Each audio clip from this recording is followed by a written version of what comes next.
दोस्तों, कैसे हो आप सब। उम्मीद करता हूँ सब बढ़िया ही होगा। स्वागत है आपका आपके अपने channel Indira TV the story box में। आज हम आपको एक खूबसूरत किसान की कहानी सुनाने जा रहे हैं। कहानी का नाम है मिल से रहो। तो आइए इस खूबसूरत कहानी की शुरुआत करते हैं। लाहौली 100-200 लोगों का एक खूबसूरत गांव था। भोले भाले लोग थे, सीधी सादी जिंदगी जीने वाले। उसी गांव में रामलाल नामक किसान रहता था। उसके 4 लड़के थे। उसके बड़े बेटे का नाम रामू, दूसरे बेटे का नाम श्यामू, तीसरे बेटे का नाम रमेश और चौथा बेटा सुरेश था।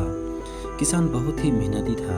यही कारण था कि उसके सभी पुत्र भी अपने हर काम को पूरी मेहनत और ईमानदारी से किया करते थे। लेकिन परेशानी यह थी कि किसान के सभी पुत्रों की आपस में बिल्कुल भी नहीं बनती थी। वे आपस में सदैव लड़ा करते थे। वह कोई भी काम मिलजुल कर नहीं करते थे, उल्टा एक दूसरे की बुराई किया करते थे। उन लोगों का हाल देखकर रामलाल बहुत दुखी रहता था। किसान ने कई बार अपने पुत्र को इस बात के लिए समझाने का प्रयास किया, लेकिन उसकी बातों का चारों भाइयों पर कोई असर नहीं होता था। समय बीतने के साथ साथ किसान भी अब पहले जैसा नहीं रहा। वह बूढ़ा हो चुका था, लेकिन उसके पुत्र के आपसी झगड़ों का सिलसिला खत्म होने का नाम ही नहीं ले रहा था। ऐसे में एक दिन किसान ने एक तरकीब निकाली और पुत्रों के झगड़े की इस आदत को दूर करने का मन बनाया। उसने अपने सभी पुत्रों को आवाज़ लगाई और अपने पास बुलाया। पिता की आवाज़ सुनते ही सभी पुत्र अपने पिता के पास पहुंच गए।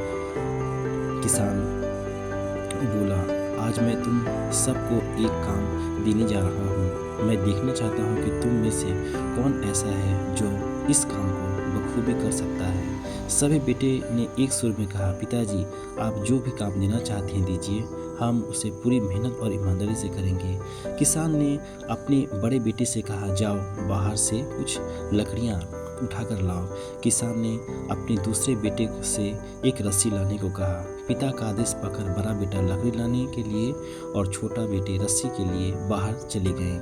थोड़ी देर बाद दोनों बेटे वापस आए और किसान को लकड़ियां और रस्सियां दे दी। लकड़ी और रस्सी आने पर रामलाल उन सब लकड़ियों को आपस में बांधकर गट्ठर बना दिया। गट्ठर तैयार होने के बाद रामलाल ने मुस्कुराते हुए कहा, बच्चों अब आपको इस गठरी को 2 भागों में अपने बल से तोड़ना है। पिता की यह बात सुनकर बड़ा बेटा बोला, यह तो मेरे लिए बाएं हाथ का काम है, मैं इसे मिनटों में तोड़ दूंगा। दूसरे बेटे ने कहा, इससे क्या है, ये काम तो आसानी से हो जाएगा। तीसरे बेटा ने बोला, यह तो मेरे सिवा कोई नहीं कर पाएगा। चौथा बेटा बोला, मैं तुम सबसे अधिक बलवान हूँ, मेरे सिवा यह काम कोई नहीं कर सकता। फिर क्या था, अपनी बातों को साबित करने में सभी जुट गए और फिर एक बार चारों भाइयों में झगड़ा शुरू हो गया। रामलाल बोला, बच्चों मैं तुम्हें सबको यहाँ झगड़ा करने नहीं बुलाया हूँ, बल्कि मैं देखना चाहता हूँ कि तुम में से कौन ऐसा है जो इस काम को बखूबी कर सकता है। इसलिए झगड़ा बंद करो और लकड़ी के इस गट्ठर को तोड़कर दिखाओ। सभी को इस काम के लिए बारी बारी मौका दिया जाएगा। यह कहते हुए किसान ने अब सबसे पहले लकड़ी के गट्ठर को अपने सबसे बड़े बेटे रामू के हाथ में थमा दिया। रामू ने बहुत जोर लगाया, यहाँ तक कि पसीना पसीना हो गया, पर लकड़ियाँ न टूटी। हार कर उसने छोड़ दिया। फिर बारी बारी से तीनों लड़कों श्यामू, रमेश और सुरेश ने भी अपना जोर आजमाया, पर सफल न हुए। अंत में हारकर उसने लकड़ी के गट्ठर को जमीन पर पटक दिया और बोला, पिताजी यह काम संभव नहीं है। तब रामलाल ने गट्ठर खोलकर एक एक लकड़ी को तोड़ने को कहा तो सभी ने तोड़ दिया। किसान बोला, बच्चों आप चारों भी इन लकड़ियों के समान हो। जब तक इन लकड़ियों की तरह साथ रहोगे तब तक कोई भी तुम्हें किसी तरह का नुकसान नहीं पहुंचाएगा। लेकिन अगर तुम लोग लड़ते झगड़ते रहोगे तो इन लकड़ियों की तरह आसानी से टूटकर बिखर जाओगे। पिता की यह बात सुनकर अब सभी बच्चों को समझ में आ गया।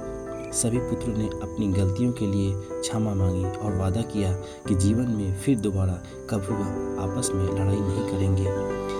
कहानी से सीख, एकता में ही बल।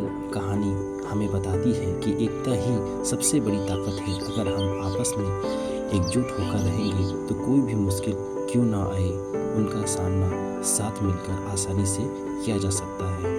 अगर आपको मेरे द्वारा लिखी गई मिल से रहो कहानी पसंद आई हो तो इसे अपने मित्रों के साथ शेयर करें और अपनी बहुमूल्य राय के लिए हमें कमेंट कर सकते हैं। साथ ही साथ चैनल को लाइक और सब्सक्राइब करना ना भूलें। अपना ख्याल रखिए।